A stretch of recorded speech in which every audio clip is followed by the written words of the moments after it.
Bonjour chers auditeurs de l'ODJ Média, notre chroniqueur invité, Aziz Boussetta, partage son avis et sa réflexion, dans un article qu'il a intitulé « Les aventures de Monsieur Macron en Israël », qu'on écoutera ensemble dans ce podcast. Notre journaliste ouvre son propos par ces mots. Monsieur Macron s'est brillamment illustré en Afrique, réussissant à créer un puissant sentiment de détestation des gens du continent pour son pays. Fier de son œuvre, il s'est un peu reposé avant de s'atteler aujourd'hui à mécontenter les Arabes et les musulmans, avec de solides chances de succès. Mais, perfectionniste, il semble s'arranger également à inciter de la défiance israélienne pour la France, et à créer un climat délétère voire dangereux en France même. Monsieur Macron est inégalable, Monsieur Macron est inénarrable. Notre chroniqueur invité approfondit sa réflexion de la manière suivante.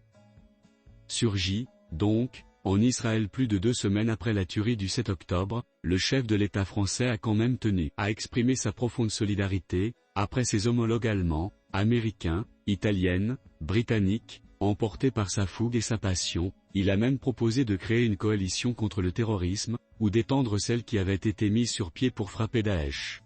Monsieur Macron pense donc très faisable et même intelligent d'associer les armées occidentales aux armées arabes pour tirer sur le Hamas, considéré comme un groupe de résistance par la rue arabe.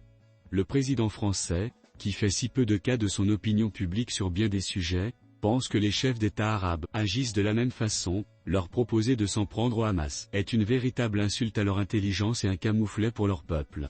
Du grand Macron. Puis, pris dans son fameux en même temps, Emmanuel Macron vole avec son étrange enthousiasme vers Mahmoud Abbas et lui dit voir et entendre les souffrances des populations civiles de Gaza, souffrances que rien ne saurait justifier.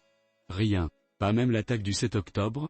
Les mots ont un sens, et affirmer cela vient en contradiction des propos tenus à Tel Aviv. Le locataire de l'Élysée ne s'est pas assuré l'amitié de Arabes, mais il a fait naître de la méfiance en Israël. Appliquer le en même temps en toutes circonstances, c'est commettre des bévues et des impairs tout le temps. Il faudra se rendre à l'évidence, la France n'a plus de diplomatie, mais une sorte de psychopathie en tient lieu. La grande diplomatie française, qui a fait les grands jours de la grande histoire de France n'est plus, elle est remplacée par un ersatz de diplomate à l'Élysée, dont la personnalité est caractérisée par peu d'empathie. Un total détachement émotionnel, une irresponsabilité, le tout combiné à une propension à avoir des comportements impulsifs. La définition exacte de la psychopathie apportée par la Librairie nationale US de médecine.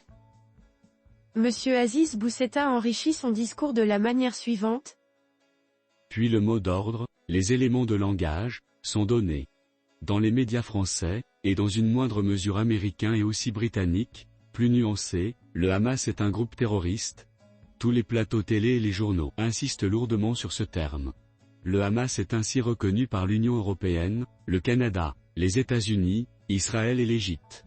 Mais pas par l'ONU, qui sait faire la distinction entre groupes terroristes et groupes de résistance, même comme étant des actes de terreur. Or, terreur n'est pas terrorisme, même si les deux sont répréhensibles, même si les deux touchent des innocents. Mais, explique l'historienne Sophie Bessy, le vocabulaire des situations coloniales est d'une affligeante monotonie, quand la violence répond à la violence, parce que toutes les autres routes ont été coupées, celle de l'oppresseur est passée sous silence, et celle de l'opprimé devient l'emblème du mal et de la cruauté, qui caractérise son essence et sa culture, ajoutant et se demandant comment expliquer une telle partialité sinon par un retour bruyant du refoulé colonial de ces puissances à l'impérium désormais contesté.